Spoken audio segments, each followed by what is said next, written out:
Welcome to the Grim Report, guys. It's been a rough day. Well, rough couple of days. At least we got to spend the night at a nice hotel. Yeah. This is the Alex Johnson Hotel in South Dakota. Yeah, we went south. Should have went here first. Now, this hotel is named after Alex Johnson at the time. He was VP of Chicago Northwestern Railroad. He started building this hotel on October the 3rd, 1927. Yes, it was the day before Mount Rushmore was built, guys. This thing's older than Mount Rushmore by a day. He designed it with two blends of heritage. It was done in dramatic Tudor architecture representing the heavy German immigration. This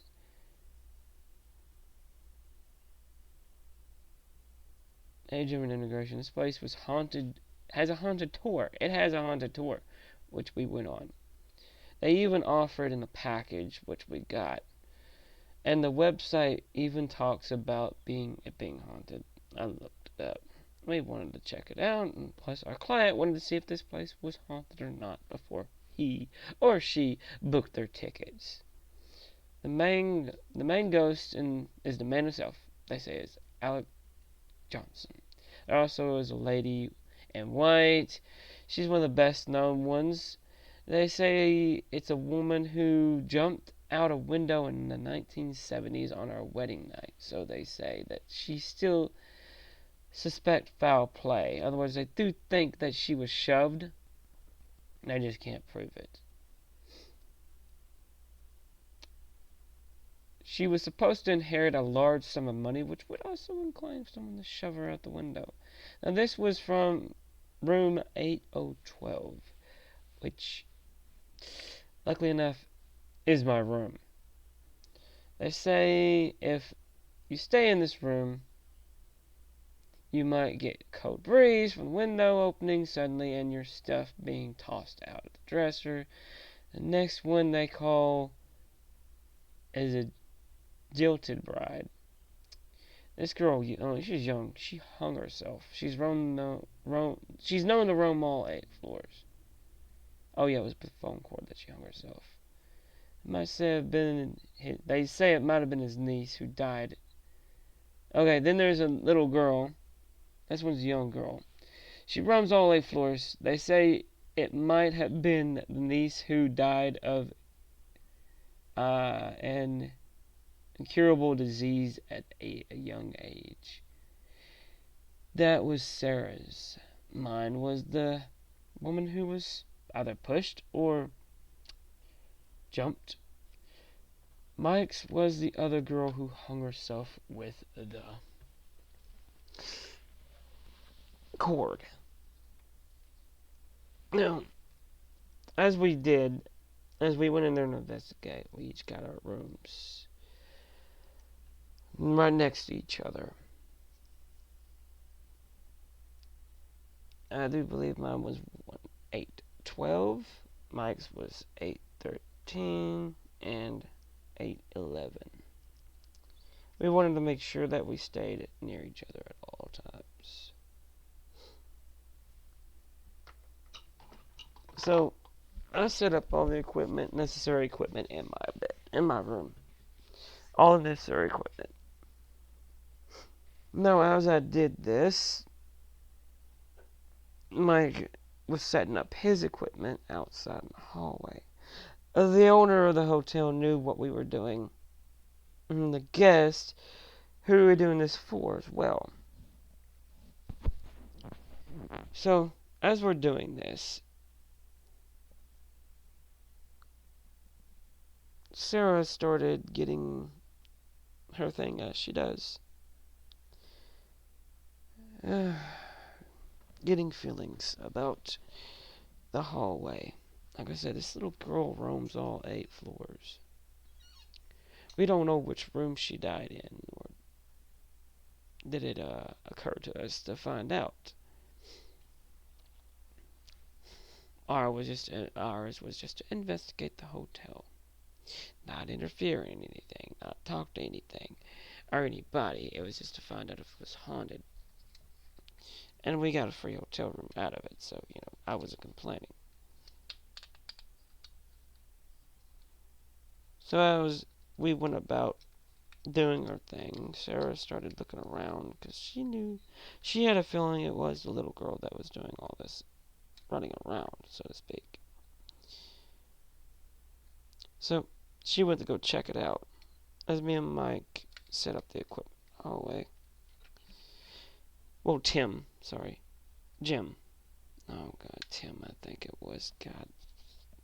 I wish he would just stop goofing around with my reports. Well, Jim, he started to settle in for the night, and so did I. So I roamed around for a little bit longer, then she started settling in her hotel room for a short period of time. Then she was going to check the cameras, because it was set up in my room. Why we did that, I have no idea, no clue. Why base camp was in my room and not in hers. Because she was not going to be in it all night, I suppose. But they set it up in my room, which kind of agitated the hell out of me. I'm the leader of the group, and you would think that I would have some say in where we set what up. So she checked the cameras, and sure enough, she saw something, a fade, like someone walking down the hallway. Well, like I said, this little girl roams. And she went to go follow. I was half asleep. Soon as she left, I started hearing noise, like a dresser opening. I wake up to my clothes all over the floor, and my watch, thrown across the room. Camera equipment, of course, was untouched. I look back run it back, and to see if the cameras caught what it caught, and it did, of course. Drawers just opened up, bro, like nobody's business, and just went everywhere. While I'm putting my stuff back in the dressers, not learning my lesson, not really, that's not what I was doing. I was wanting more evidence. I would want her to do it again. Sarah had been following this little girl, this little shadow, so to speak, down to the 3rd floor. She was tracking it using her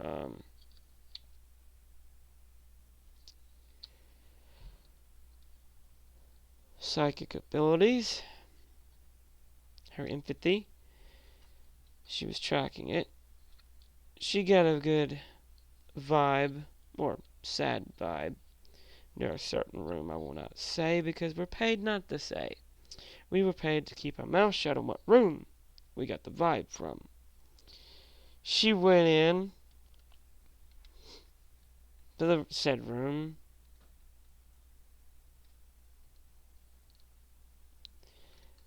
and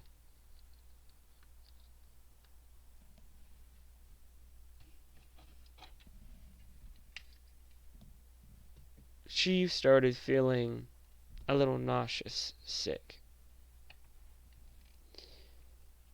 We didn't have cameras in that room, so we did not know what was going on. Like I said, then no one knew which room the little girl died in.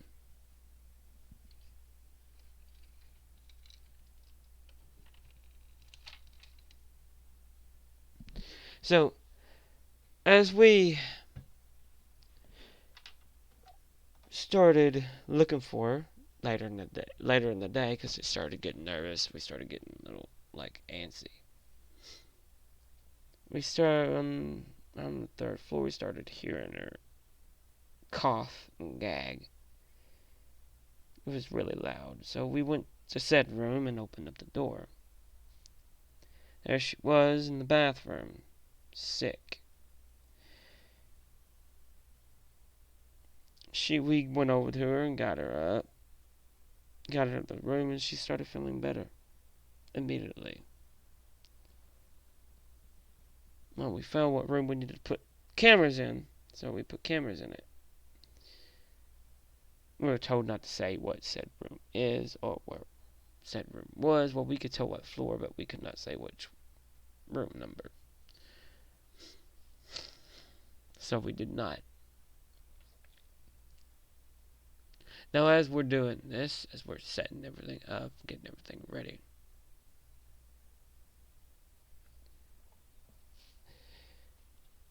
in that room, everyone starts feeling rather sickly. And we got some of it on camera. I walked out like, not happening.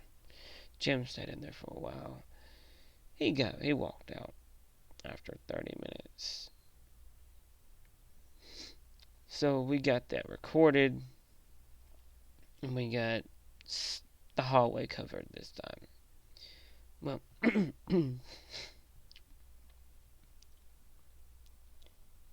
we went upstairs, we got everything. After everything was set up, we started monitoring everything.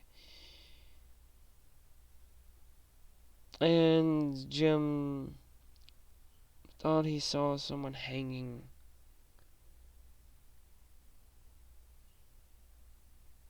near his room at one point when he was getting up. They didn't say what room this woman was in. They set him up with the room where people most nearly saw her. He got it on tape, of course, but it was mostly recordings of choking, gagging. Could have been anything. Well, as we were about to start packing up the next day, we got what we needed.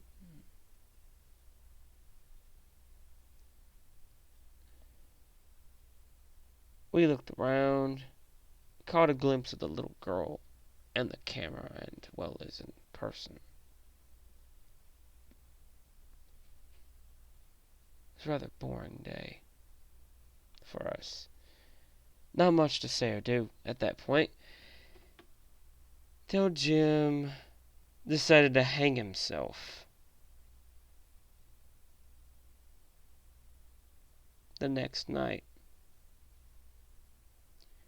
We were about to head to bed, and I was going to go say goodnight to Jim.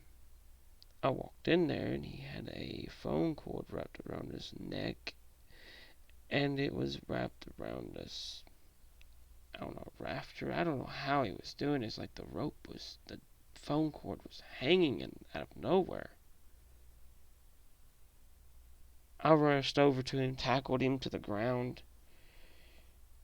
He shook out of it, and he looked at me and said, "Dude," I said, "What? What the hell are you on me for?" And I said, "Man, you almost hung yourself."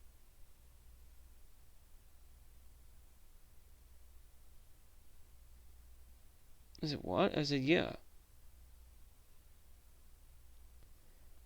And I called Sarah on the walkie-talkies. Got no answer. Things always seem to happen to us on the last night we're there.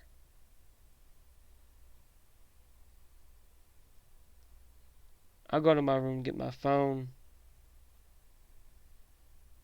near the dresser, near the window, and I feel this whoosh, this rush of air just shove me through the window. Luckily, Jim was there to help pull me out. I said, what the flip is happening, man? He said, I don't know. We gotta find Sarah. So I call Sarah on the phone, no answer. No answer whatsoever. I said, she's gotta be in that room where the little girl is at. He said, why? I said, well, come on. Where else would she be right now? She's not in her room. She's not in my room. She's not in your room. Let's go. So we will go find Sarah. We rush down to the third floor. We find the room that we were not supposed to say the number of. There she is. She was not responding.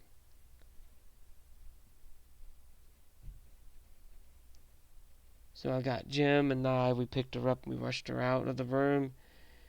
She started breathing. She started responding slowly she started responding, but she wasn't breathing. She couldn't breathe. So I started giving her CPR. About 30 good 5-10 minutes. I just didn't want to give up. We called the hotel. Jim called the hotel manager to call 911 because our phones were not working. Those phones didn't work on the hotel either. The reception desk, whatever, didn't work. The walkie-talkies didn't work. So we had to get her out of the hotel. Me and Jim picked her up.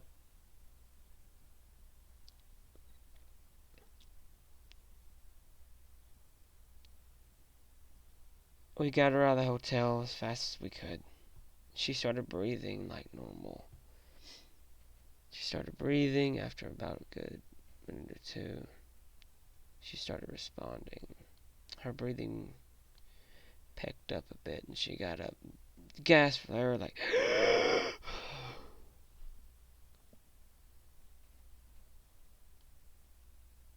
and she looked at me and she said, what happened? I said, well, we couldn't find you, so we looked for you. When we found you, you were in the bed, not responding, not breathing, not anything. We tried CPR, nothing. So we tried to call 911, our phones wouldn't work. Reception phone wouldn't work, so we got you out of the hotel as fast as possible. You still had a pulse, you just were not breathing. She looked at me in shocked. She said, well, the little girl, I asked her what happened. She said the little girl,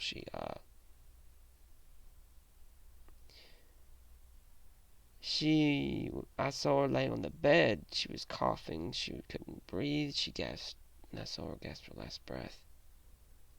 And then she said that she passed out on the bed.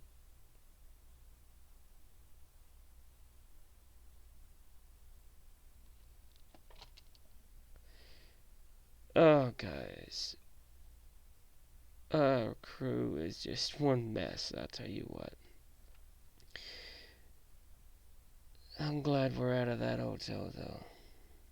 There's another stop that we gotta make. 2 more stops that we have to make on this long journey in South Dakota. This is one of our worst. But I'm calling this case done, guys. With that said, you know what I'm going to say. Well, guys, I hope that you liked it. I know it picked up at the end, but, you got to do a little bit of suspense. It can't be too boring. It can't be too long. It can't be too short. And I'm trying to stick with the YouTube algorithm. So would you please give a like. And please, if you're not subscribed, please do subscribe.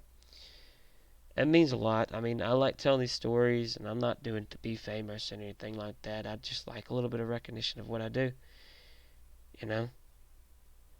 But with all that said, good luck, guys. Good night, and God bless.